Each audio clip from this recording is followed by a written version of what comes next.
We do it. All right. Hello, YouTube. Hello, Internet. It's us. We're back again. The Galactic Network. Going to record an episode of the Alien Invasion. Now, this is very rough. So what you're about to hear is the pre-produced, raw, direct-to-tape kind of recording. So if you want to hear the fully produced version, please go to GNcasts. That's GNCASTS.com/aliens, and you get the full treatment, the full Monty, as they say. Oh my God. They say that, right? Yes. I don't know who they are, but they say it. All right. Here we go. You know, I should actually put something up on our Facebook since this is episode 200. Episode number 200 of the Alien Invasion is now on the air. Watch at http://GNcasts.com/live. All right. Bam. Preview. Not showing up. Oh, there it is. Okay. Okay, here we go. That's going to go to Facebook. Stand by, please. We're about there. We're about to where we want to be. And then we'll be starting the show. Apologies. Should have done this before we actually went live. How unprofessional me. I apologize. I'm an unprofessional bastard. That's what I am. We love you. Thanks. All right. Control C. All right. All right. Here we go. Bam and bam. All right. We're off to the races. Good to go. Good to go there. And good to go there. All right. Let's record this show. Here we go. Oh, yeah, we are recording. Let's confirm that. All right. Here we go. Welcome to the Alien Invasion number 200. Holy crap, we hit 200. All right, What? that's the extent of our celebration. The way I said that, 200. That's it. We're a low budget production, so that's all the fanfare you're going to get. Well, I was thinking about this earlier. Like, I don't want us to make a big deal out of a number, right? Because anybody can do 200 episodes of a podcast. Can they? Can You they just- really? Well, you just keep on doing it, and eventually you'll get there. I want us to recognize, like, if we win an award someday or something like that. Oh, okay. So, you know, maybe 10 years we'll do something special, but 200, just another number. I don't care. So, on with the show. This is the podcast where we talk about extraterrestrials from elsewhere in the galaxy and their appearances in sci-fi, science, and in real life. And for the past couple episodes, I've had a question to kick off the show, and this was not in our prepared document, guys. I'm going to throw you for a loop. Is that a thing? A loop? A loop. Throw you for a loop. I ate some drinks earlier. Apologies. That's okay. You could throw us for a loofah. That'd be something. I need a new loofah. Mine's getting You do kinda need a new loose. loofah poof. Okay, so 200, That took a turn. Sorry. 200 episodes. What has been, if you can think back, what was your favorite thing that we've talked about on this podcast? Balls. Yeah, that's not really a thing anymore. You were saying How balls about- pretty regularly for a while there, Anessa.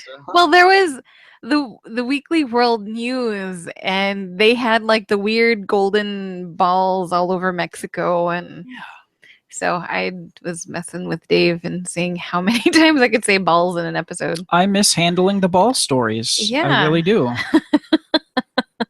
Not going to lie. You know, I kind of miss talking about the Gutens and getting back to Weekly World News. Yeah, and I've looked at their website like I think maybe a month ago, and there's like nothing new. It's still like Bat Boy, but their Facebook page has been updating lately though. So I don't know if they're gonna start getting back into actually posting stories again. Well, that'd be something. So Well, if you're listening out there, Weekly World News, get on it. Come on. We miss you. What was the other race? We had the Gutens, then we had the Oh, crap. shirts for both of them. I forget. Oh man, hang on. Gutens and Zebens. Zebens. There you Yep. go. How soon they forget. I know. I miss Brad's pince nez. I wish I could find that darn thing. Hey, look at me go.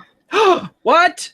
Oh, if only our video camera worked right now. I Still know. not sure.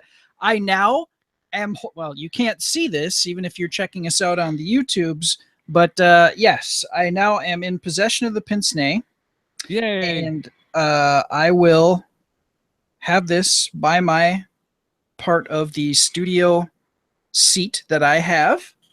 Okay. I'm putting it right here so that when we have the camera up and running again, I will wear the pince nez.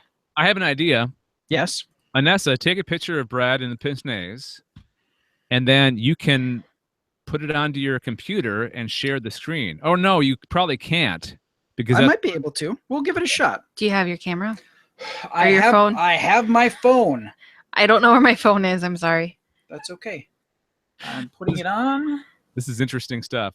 This is great. I know. Anessa doesn't know where her phone is. As they would say in the industry, this is great radio, my friend. Great radio. Major market. But first, let me take a selfie. Let me take a selfie. So Okay, here we go. While you guys are doing that, I'm just going to real quick mention thanks to Monkey Warhol for giving us our opening music. The song is called Alien Syndrome. You can find it at soundcloud.com/monkeywarhol. soundcloud.com/monkeywarhol. How you guys doing over there? I have taken the picture. I am going to send it. There we go. I'm going to send it to myself in Google Drive. It's a whole operation here. Oh, it is a whole frickin' operation like you would not believe. Saved a drive. And this is Bam. like only for the benefit of like a small To the- To like the 5 people that watch the video. So all the audio subscribers, go to our this is a reason, one of the many reasons to subscribe to our YouTube channel. Just search for Galactic Network, you'll find it. Because we do goofy crap just like this. Yeah. So All the right. YouTube viewers, you got to feel pretty special right about now. We're putting all this effort into. Well, by golly, we want to make sure that folks can. Oh, did it? Carp. I think it went to my work. Hang on. Okay. So let's kill some time while you're doing this. Let's get into the news. Check back with us later. We'll have something. Oh, Brad is the first story up. So I can go first. It's fine. Okay. All right. So Anessa, what do you got? You're the first story up. Okay, hang on. I got to scroll down to my story. I wasn't prepared. Okay. So aliens will take over the Earth by stealth rather than a full-on invasion. Ooh. And their coup is already happening. Goo. Get him, Flash. Is it Donald It Trump? has we'll get to stuff and things. Not saying it's Trump. Not saying it's aliens, but it's aliens. So, so the person claiming this is a woman who says that she's an alien hybrid, and she's revealing this shocking information to us. So UFO conspiracy theorists claim a secret program of abductions has seen a species of alien human hybrids created on Earth, and you could be one of them. That's right. You, fellow listener, could be an alien human hybrid. So, as mentioned, a woman who claimed her mother, who was snatched on several occasions, has boldly associated herself as a hybrid. I will help mankind go through their transition in the 4th and 5th world. Leisha, claims she is one of millions of humans alive today, which are genetically engineered alien-human hybrids, meaning their mother was abducted and injected with alien DNA while the infant was still in the womb. X-Files much? Gray and reptilian aliens reportedly inject so-called alien DNA into human abductees' eggs and sperm, according to the bizarre conspiracy theory. The bizarre processes occur during abductions, alien hunters claim. Predominantly human hybrids can be carried in the wombs of women, while mainly aliens can only coexist in out of space environments, the unproven theory proposed. And what a poorly written, unproven theory. Although there is no definite way to prove if someone is an alien-human hybrid, researchers claim to have sussed out a way to test it. UFO blogger and alien hunter Scott C. Waring What? claims humans know if they have alien DNA, as it is a natural animal instinct, and they may experience deja vu and a lack of connection with the outside world, he suggested. That explains my deja vu earlier. I am an alien-human hybrid. Holy crap. I know! Breaking news. Ermagerd. Oh, man. So, he said, like an animal born with the knowledge of flying south for the winter, it is in you without any reason as to how you got it. Then you may be an alien-human hybrid. This comes amid claims millions of people in the world have alien blood. Would that mean that people with AB positive blood would be alien-human hybrids? Throwback. I know. So earlier this year, Express.co.uk revealed claims author Miguel Mendonca had interviewed several of the so-called hybrids for his book, Meet the Hybrids. In it, some hybrids interviewees claim to have had metal objects implanted inside of them. But Mr. Mendonca said he had decided not to put the subjects of his book through lie detectors, DNA tests, or scans to detect for implants, and had taken their claims at face value. That's a lot of trust. I'm just saying. Okay. Is that it? That's it.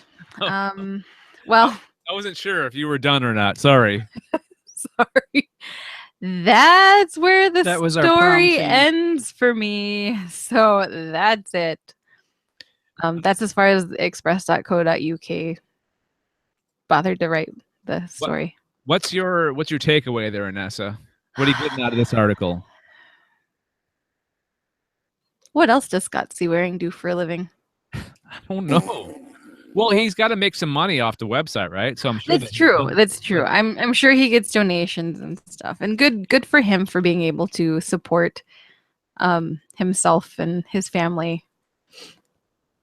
So this is a very, very slow invasion. This is probably the slowest invasion that there's ever been. This is going to take place over generations. I mean, yeah, you can't get much slower than that. Well, I guess if you're going to have any kind of alien invasion, this is the best kind, right? But then if we go into like the Third World War and then like all the population, the Earth gets destroyed, then it's like you probably should have just been more aggressive. Okay. Be aggressive. Be aggressive. Update, by the way. Mm-hmm. Brad has his picture up. I did have my picture up. Oh, you did? Well, it's still up there for me. I can see it. Really? Nice. Yeah. Yeah. That's weird because right now I'm not sharing my screen. Oh, okay. I had it stuck on you. So. Aw, I'm stuck on you too, Dave. Aww. Bro moment. Bro moment. All right. There you go. That's Would that be a broment? That is a broment. I think we just made up a word. We did. Any thoughts on this story, Brad? I want to know a lot of things here because that's really weird. I'm not sure I'm buying that. So you don't think that you may be an alien and not know it? No. Apparently, we would know if we were an alien hybrid. Oh, because you would. It's like animal instinct. Is that what Exactly. It's like animal instinct. You would just know. So, I think. yeah. I think I feel like I'm an alien. Sweet. There are times where I feel like I don't understand the English language. Alien. Alien. Yeah, and it's funny because like sometimes people will say something and I guess it just doesn't register what they're saying. And I feel bad because I'll ask them to repeat it. And I'm like, can you say it slower? I don't know. Maybe it's my inner alienness that's unable to process the dialogue at that time. Maybe my language translating chip, my implant is offline or something. Just tap your head. Knock, knock, knock. You have water in your ears from swimming. Yeah. That's got to be it. So I could totally be an alien. That would explain absolutely nothing, though, except for the language thing. All right. So, Brad, what do you got this week? This week, so I really like Hang on. Stop for a second. Hammer time. Stop the audio. Okay. Okay. All right. Okay, start from the beginning. This week.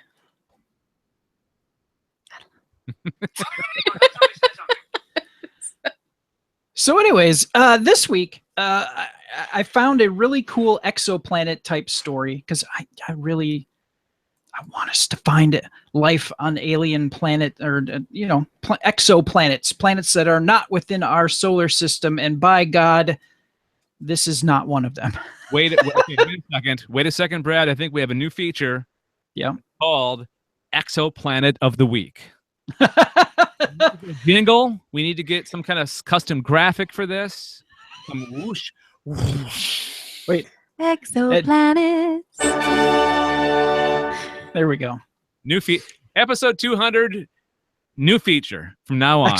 Exoplanet of the week. Yes. Exoplanets. So week. Thanks. So this planet, HD 189733b, it is a beautiful looking blue dot in a sea of inky blackness, just like the Earth. But that's where the similarities end between the two worlds. Oh.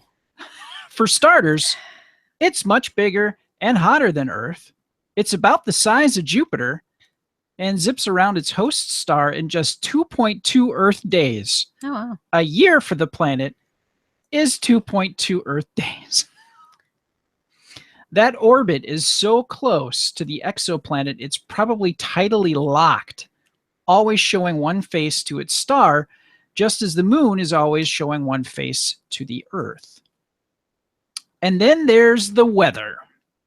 The winds on HD 189733b, which lies about 63 light years from Earth in the constellation Vulpecula. Voltaren? I like Vulpecula because that sounds guttural. They blow at about 5,400 miles per hour. And for those of you that use the metric system, that's 8,700 kilometers per hour. About 7 times the speed of sound. You know how on the Weather Channel they have the people that do the stand-ups for the hurricanes, and yeah, that would be impossible on that planet. Well, it's the wind blows at Mach 7. I mean, if we want to put this into perspective, Wow. our like fighter planes and things like that, Mach 2, Mach 3. I'm not sure if we've had one go beyond that. I haven't done any research on that. Not that you know of. But a wind blows at Mach 7. Wow. And if that's not crazy enough for you, scientists think the rain on this world is not made of water, but of molten glass. Holy crap. It's like Wow. nightmares of nightmares right here. Yeah, pretty much. Why then does this bizarre planet appear so superficially Earth-like? It's just a coincidence, scientists say. The cobalt blue color comes not from the reflection of a tropical ocean, as on Earth, but rather a hazy, blowtorched atmosphere containing high clouds laced with silicate particles. There may be a lot of ocean-free blue planets out there, and indeed, scientists know of two in Earth's own solar system, Uranus and Neptune. The upper atmospheres of both of these ice giants contain methane, which reflects blue wavelengths of sunlight back into space. Now, HD 189733b was discovered in 2005, and scientists figured out its color in 2013 using the Hubble Space Telescope and some other instruments. The exoplanet is one of 6 highlighted in NASA's Galaxy of Horrors. Wow. A special Halloween gallery that the space agency put together this year. And you can check that out at exoplanets.nasa.gov/alien-worlds/galaxy. I'm sorry, alien-worlds/galaxy-of-horrors. They need a bit.ly link for that. They kind of do. But we'll have the link in the show notes so people can check it out. But I like that. NASA's Galaxy of Horrors. Visit these planets if you want to die. Sounds like a 1950s like alien horror film. Oh, it does. It does. Yeah. Absolutely, it does. So, yeah, for as much as we want to find, and we've identified many exoplanets, and as they are going to be going through the data and actually checking out what these planets are made of, I think we're going to get a lot more like this, because the habitable zone, as we have talked about in the past, it's usually a very thin line between yay or nay for it to be able to support any kind of plant life, microbial life, or whatever. So I think we're going to find a lot of exoplanets that are true horrors in the galaxy. Horrors? That's not very nice. Horrors. Oh, okay. Sorry. I bet you there are some horror planets, though. Boy, if only we did comedic titles to shows. Galaxy of Horrors would be the title of the one. Nailed it. Nailed it. All right, excellent. I'm shaking my head. Yes, she is. Disapprovingly. It's adorable. All right. Jake Gyllenhaal, Ryan Reynolds, they're in a movie. Yeah. And in that movie, they're discovering an alien organism that's going to kill them. Yay. We just to add to this, we saw, oh crap, what did we just see in the theater? Dang it all. What did you go see? Jack Reacher? Oh yeah, it was the new Jack Reacher film, Never Go Back. And it was one of the trailers that they showed. Was that The Arrival? No. No, it's this one that we're talking about right now. Oh, really? Okay. Yeah, the trailer. Yeah, so the trailer for this movie that I'm talking about is the movie's called Life. Yep. And it just premiered Sunday night on The Walking Dead. When did you go see the movie? We saw it a week ago? Not yesterday, Wednesday, but the week before. Yep. So yeah, just a week and a day ago. Must have been in theaters before they released it online. Okay. Probably, yeah. So anyways, why didn't we know about this movie? It just popped up out of nowhere. My wife and I, my wife were sitting there watching The Walking Dead going, this looks amazing. But why haven't we heard anything about this? Yeah, I don't know. I was actually very surprised when we saw the trailer for it, because it, like you said, out of the blue, and we usually are looking for stuff like this all the time. So yeah, you'd think that it would have popped up on the show, like, because so-and-so is producing a film about blah, blah, blah. You know, we're always doing searches for alien stuff. So you'd think this would have gotten on our radar at some point. At some point, sure. Yeah. I think I might have made a trip to the restroom because I don't remember the trailer. Okay. No, it was the guy had his hand inside of the thing, and he's because they had managed to get a little sample of it, and it was like standing up out of the petri dish, and it was like moving around. It was only like a little. Yeah, maybe you did go and pee, but I just wow, it was scary. It was very scary. This Yeah, comes I'm out- sitting through a political ad so I could see the preview to see if it rings any bells, but no. Yeah, continue. I'm sorry, Dave. Go ahead. that's okay. This comes out May 26th, 2017. And yeah, they released the trailer this week, like I said, and it looks crazy. Like it looks all happy. They're on the International Station. There are a bunch of astronauts. They're standing around this like what would you describe that? Like a clean room? Yeah. And like you said, he's got his hand in there and he's like messing with this. It's like a one-celled organism that kind of freaks out on him and kills the guy, and all hell breaks loose. Yeah. It's absolutely insane. Yeah. We put up the trailer on our website, gncasts.com, so you can check it out there. And we'll have the link in the show notes as well. And it looks awesome. I definitely intend to check it out. The trailer is done very well, too. They used John F. Kennedy's speech from 1962, the moon speech. You know that one. Okay, sure. And so it starts out with that. It's very hopeful, and then, like I said, all hell breaks loose in this single cell. It's something that supposedly they found on Mars. And they're like, oh, our mission is finally successful. We have found life, and it doesn't want us to be around or whatever. It doesn't want to be found. It's fighting back. Yeah, it does not seem happy by any stretch of the imagination. So we got some good alien movies coming up. We've got that. We have what's the one that you Anessa, you mentioned real quick that I can't remember the name for right now. The Arrival? The Arrival. That comes out very soon. Yeah. Is that not out? We got some great. Not yet. No, we got some Oh, great. I thought it might have been this coming week. out Oh, then it's next week. this winter, Maybe. because we have Doctor Strange this week. We've got The Arrival. We have Fantastic Beasts and Where to Find Them. That's coming up. What else? Star Wars Rogue One, also in theaters next month.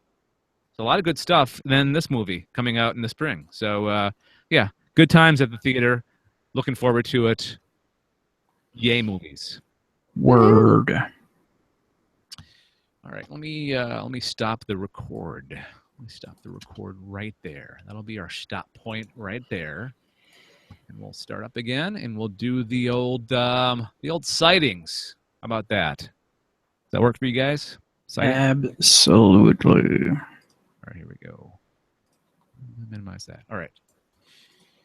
All right, time for sightings.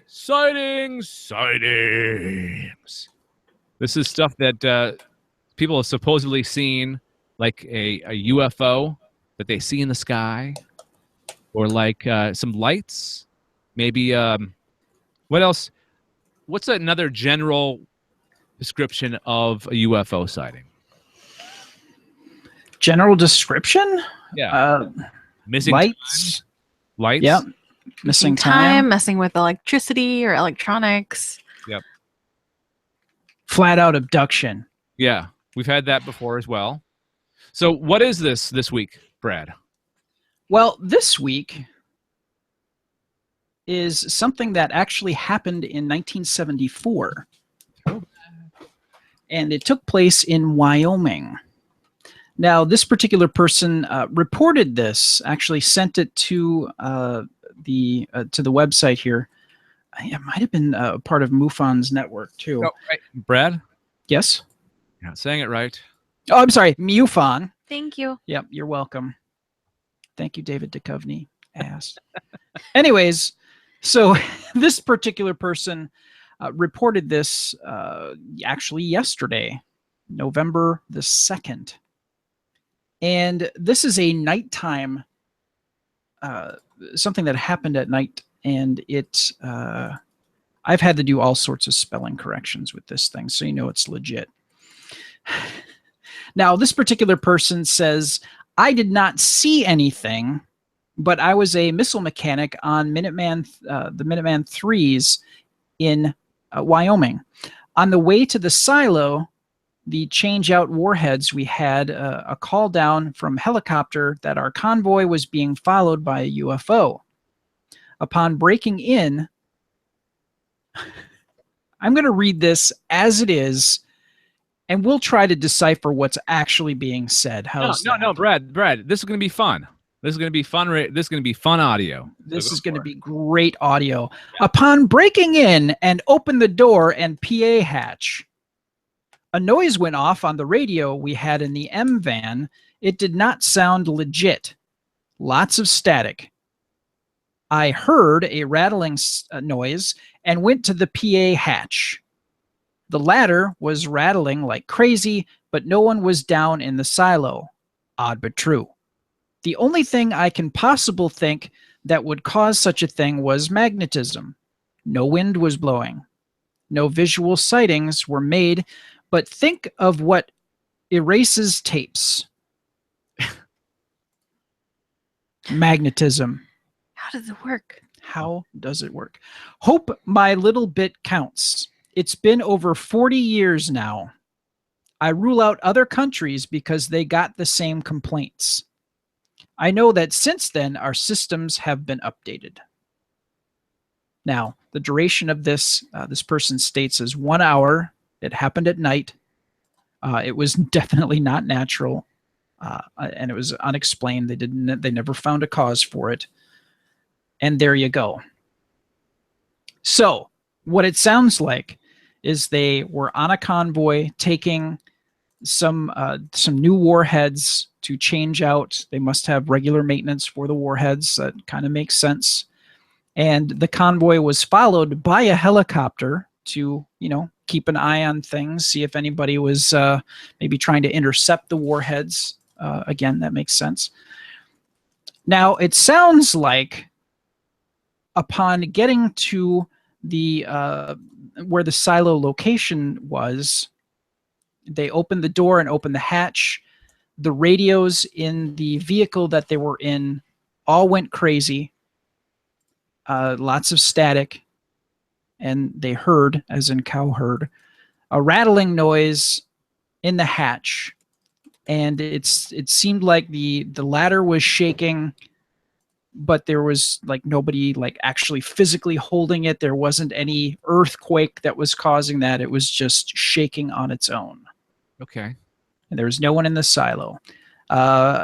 This person believes that there was some magnetic disturbance because there was no wind. There was no other, nothing around that could possibly cause that. So this person believes it was some kind of strange magnetic event. Possibly, well, he's reporting it on a UFO website. So I'm going to think that he believes, or she believes, that this particular event was caused by some outside force, possibly alien. Well, okay. The way that they're describing it sounds a lot like scenes that I've seen before in movies of Sure. Well, Close Encounters of the Third Kind is a great example of that. That house, when yes, just all hell breaks loose. Yep. Things start rattling, start moving around. There's lights. Yeah. So possibly could be an alien. Definitely. So yeah, and reading this, obviously it was a little hard to get through, but it sounded like something truly interesting that leaves a lot to the imagination as to what could possibly have happened or what could have possibly caused it. So that's why I shared it with the class. All right. Sounds good. Thank you, Brad. All right. Stand by. Give me a second. All right. Let's stop that recording. All right. We'll resume. It has resumed. All right. Stand by, folks. Here we go. Okay. Time for our picks and warnings. Picks and warnings. Picks and warnings. That's my little picks and warning song. Nice. Just because you may not have figured that out. Makes me think of the Love and Marriage song. Yes, that's what I'm going by. That's my reference. Okay. Yeah. I gotcha. Okay, so these are things that we have maybe watched, maybe we've played them, we've listened to them, we've made something related to aliens, extraterrestrials, and most times it's things that we've watched. Except for Anessa's, which it seems like it's a game of some kind. What do you got? It is. Okay, so a couple months or so ago, I had done a pick of a game called Lifeline. And the game was about this person named Taylor who was stranded on a moon. His ship had crashed and his crew don't know what happened to them. And he manages to get a signal out, or she, depending on how you have Taylor envisioned in your head. So Taylor manages to get a message out and it reaches you and it goes in real time. So Taylor's asking, like, where do you think I should go? What should I do? And you can joke and jest and there's sarcasm and it's really wonderful. And towards the end of the game, I got Brad to play along with. And at the end of the game, there's multiple different outcomes. There's outcomes where Taylor can die pretty early on if you make the wrong choice. So it's like a choose your own adventure game. For us, we ended up having Taylor survive the ordeal. And the people who create the games, the 3-minute games, have now come up with a continuation of the story with Taylor. And so Taylor is now on a space explorer. Actually, no, I guess it's more of a little cargo ship. So anyway, he's been rescued. He's on a ship. He's alive. And out on this ship, there's another craft that gets the signal or gets a message that they need to go check out the planet. It's like a military unit. And they were told, hey, we just rescued this guy. You need to go down there and check things out. They get down there. Spoiler alert, there's aliens. I know. And the game pretty much picks up from there, and it still includes Taylor, so you can just kind of get the idea that the thing with the aliens back on the moon is not no longer contained on the moon. It's now managed to get on the ship. And so you're having Taylor having to navigate and figure out his way around this unfamiliar ship. And of course, like I said, it's like in real time. So if Taylor says he's going to go to sleep, you're probably not going to hear from him for several hours unless something happens. So it's not like I'm going to pick it up and I'm going to play it straight through, within a couple of hours. It's like, I'm going to pick it up and spend 2 minutes, respawn, and Taylor's busy. I'll check on it later. So, but it's really cool. And to me, that gives you more of a connection to the character because you're, having to kind of check on things and be like, ooh, Taylor's up. Ooh, Taylor's doing this. Ooh, Taylor just discovered aliens or whatever the case may be.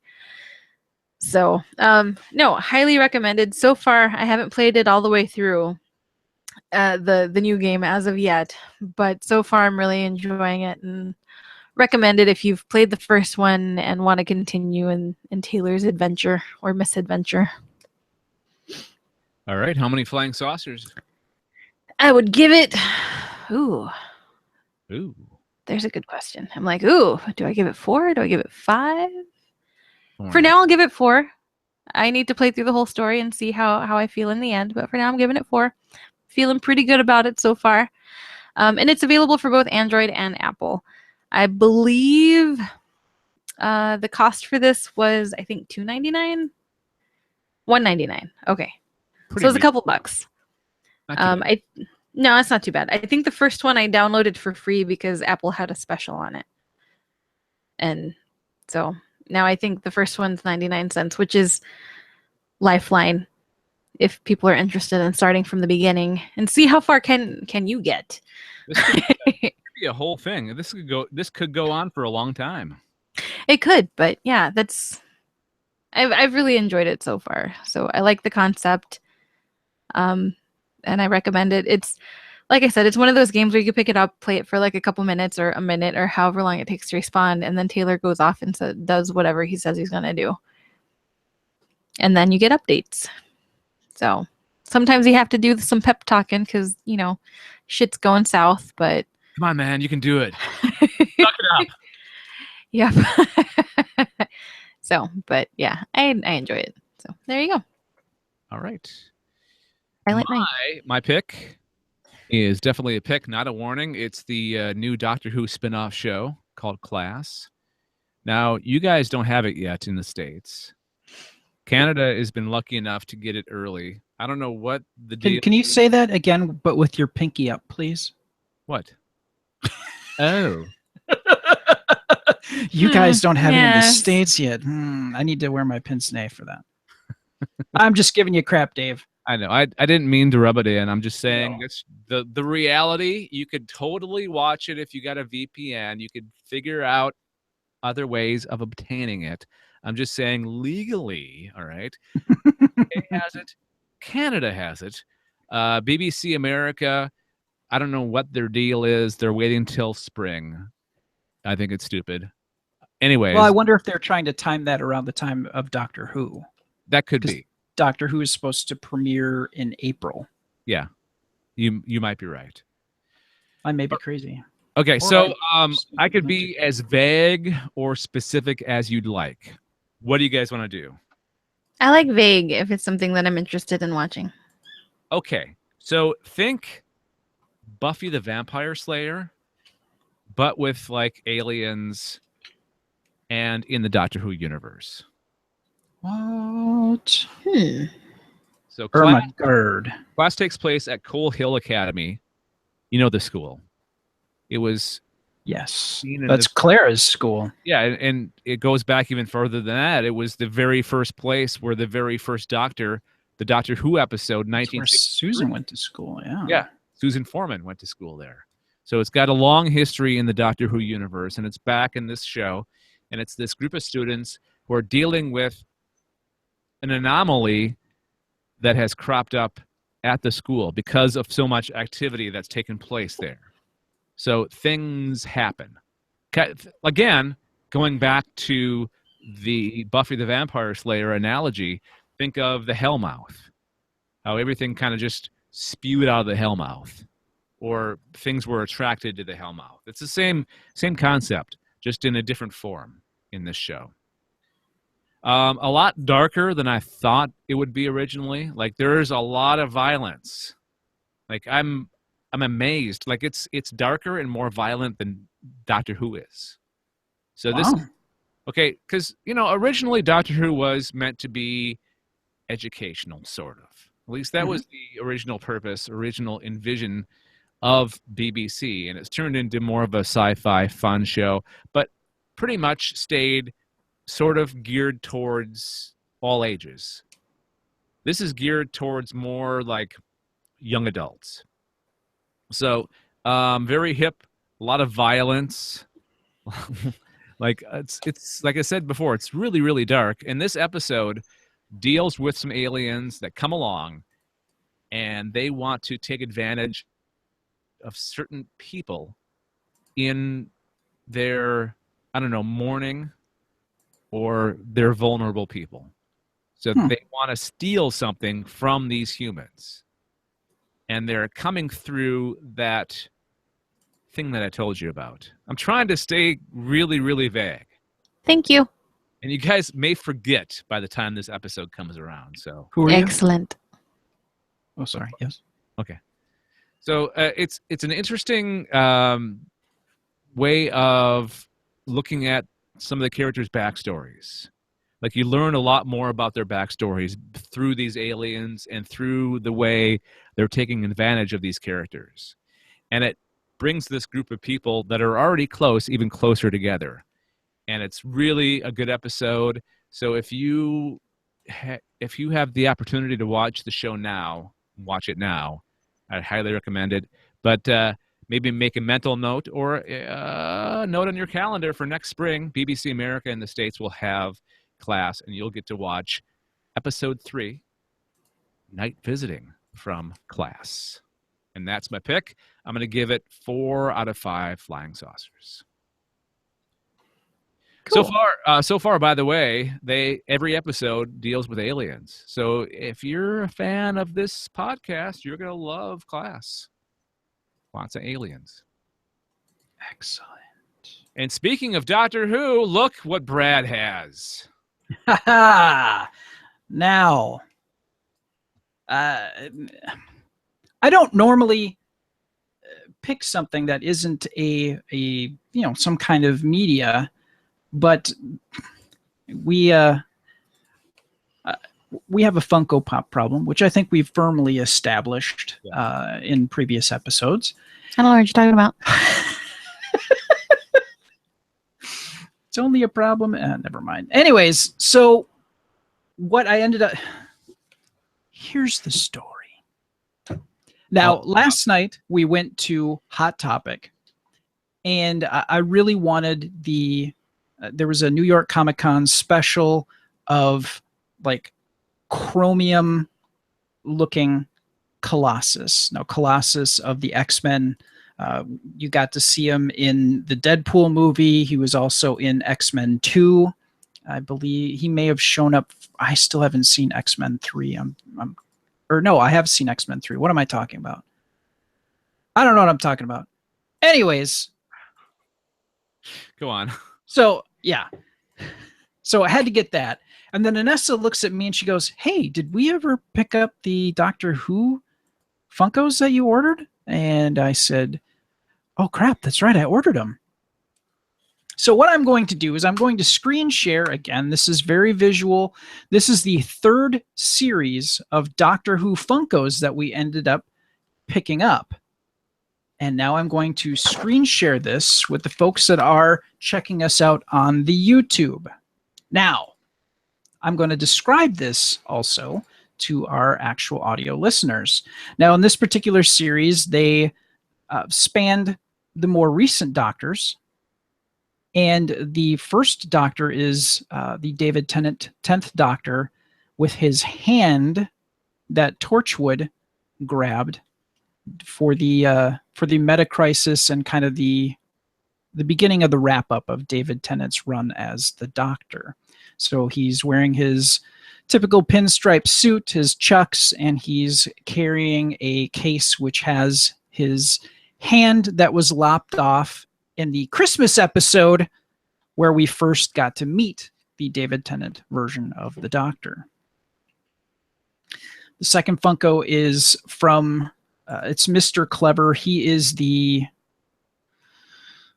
Matt Smith Doctor, and he is the version of the Doctor who is kind of slowly being taken over by the Cybermen. He's got an infection of nanites, which is slowly trying to convert him into a Cyberman. The next Funko is, I believe it's from the premiere of the most recent season of The Doctor with the Peter Capaldi Doctor, and he is wearing his Ray-Ban sunglasses and he's holding a electric guitar. Don't forget, Brad, he's Ray-Ban sunglasses that are also sonic screwdriver. Next up, we have the supersized 6-inch Davros figure. Now, Davros is the quote-unquote father of the Daleks, and he is the Khaled scientist who ended up trying, in his own twisted way, tried to save the Khaled people by giving them protection and trying to convert them into basically soulless beings and put them into their own little personal tanks, thus creating the Daleks. Now, this is one of the 6-inch supersized Funko Pops. So this is I'm not sure I agree with them making him that big, but it is well detailed. And for those of you who know or are familiar with Davros, he sits in basically what looks like the base of a Dalek, of a Dalek, and it has a control panel that allows him to move around and also operate other bits of scientific equipment or whatnot. So there's plenty of levers, lights, and such that are represented on this particular Funko.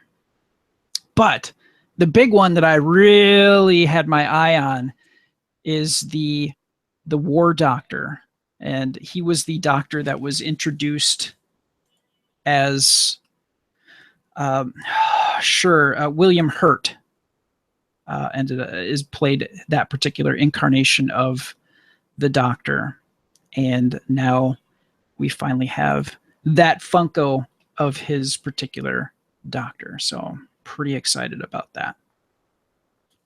So this is my recommendation for folks that are into Doctor Who, that would like to have representation of some of the more recent characters that have been on Doctor Who as of late. Did you get all these, Brad? Yeah. Oh, yeah. So brings your total of Funkos up to... a lot more than before. Okay. We actually have not set. We're thinking about creating a spreadsheet so that we don't duplicate some of the Funkos that are hard to find, that we end up finding because we think we have double purchased. We may have possibly double purchased the 12th Doctor with the Ray-Bans and the guitar that I mentioned earlier. Who may have a problem? Yeah, I'm not going to lie. Not going to lie. When you create a spreadsheet, you're organized for a collecting of something. You may have a problem. Well, I did something sort of like that with my comic books, and as I've firmly declared in previous episodes, I still have about 6,000 comic books in my collection. So, wow. Yeah, I had a little bit of for some series where I wanted to fill in issues that I was missing, like Legion of Superheroes. I actually had a list that had what issues I was missing and what issues I should pick up if I wanted to actually fill in my collection. So there you go. That makes sense. I completely understand. A little weird, but whatever. All right. So to wrap things up here, how many flying saucers are you going to give this set of Funko Pops? Oh, 6. No, on a scale of 1 to 5, I'd go 5, but mostly because it's something that Anessa and I are incredibly interested in, and it's something that we enjoy collecting. So there you go. All right. Let's wrap things up here. Let's wrap her up. I'll take it. Oh, get out of my head.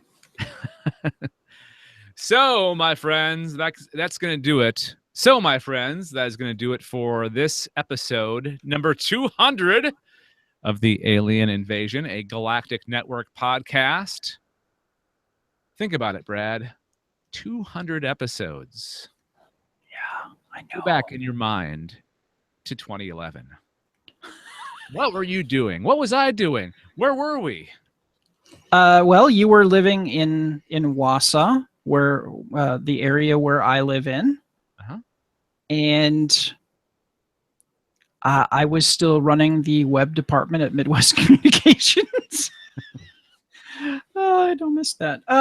And let's see, I was unemployed. I was waiting. You were unemployed, yeah. That's podcasting was a good way for you to keep your hands into doing a form of radio, essentially. That's how this whole thing started. So you can thank me getting canned for all this Galactic Network. Thanks for canning Dave, man. Thanks, Midwest Communications. All right, so we want to thank Retschward von Dürnberg, a composer from Germany, for providing our new closing music called Be Water.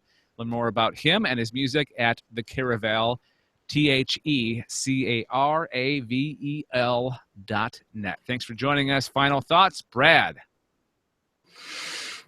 We're still missing some Doctor Who Funkos from Series 2. We need Sarah Jane. Okay, I don't think we have Sarah. If any listener has those, what's the address? Yeah, well, even if you go to our, I think if you go to our Facebook page, it's on there. It's 5905 Edward Street. That's Edward singular in Weston, Wisconsin, 54476. All right. Now, I'm afraid. Well, I mean, it's already posted on Facebook. I'm only Yeah. any it's suspicious out there. packages that tick, I'd call the bomb squad. I trust that our listeners will care about our well-being, and if they are able to help or whatever, that's welcomed.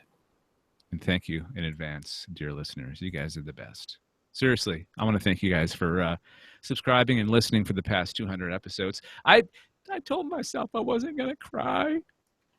Aw, it's okay, Dave. All right, Anessa, what's your final thought? So apparently, on this day in 2011, I was listening to Anthony Stewart Head talk. I don't know what he was saying, but it was a Facebook status that I made. So that's what I was doing in 2011. Was it an Anthony You're welcome. Stewart Head TED Talk? No. Because that should be a thing. Anthony Stewart Head TED Talk. No, he's got what I would consider a phone book voice, where like it's just pleasant to listen to and you wouldn't mind listening to it, like if you were reading the phone book. So That's going to be this episode of the Alien Invasion podcast. but yeah, I don't know what I would have been listening to. Maybe I was rewatching Repo, the Genetic Opera. Who knows? Maybe I was watching Buffy. I don't know. Okay. So that's what I was doing in 2011, apparently. And that's your final thought. Thank you, Anessa. And thank Yep. you, dear listeners. We'll talk to you next week. Have an awesome one. Till then, goodbye. Okay, bye. Adios. No, come on. We're ending this the proper way. Okay, bye. Okay, bye. Thank you. That's good. Adios. That's more like it. All right. Great episode, guys. Thank you very much. Let me stop the stream. Thank you, everybody that's been watching.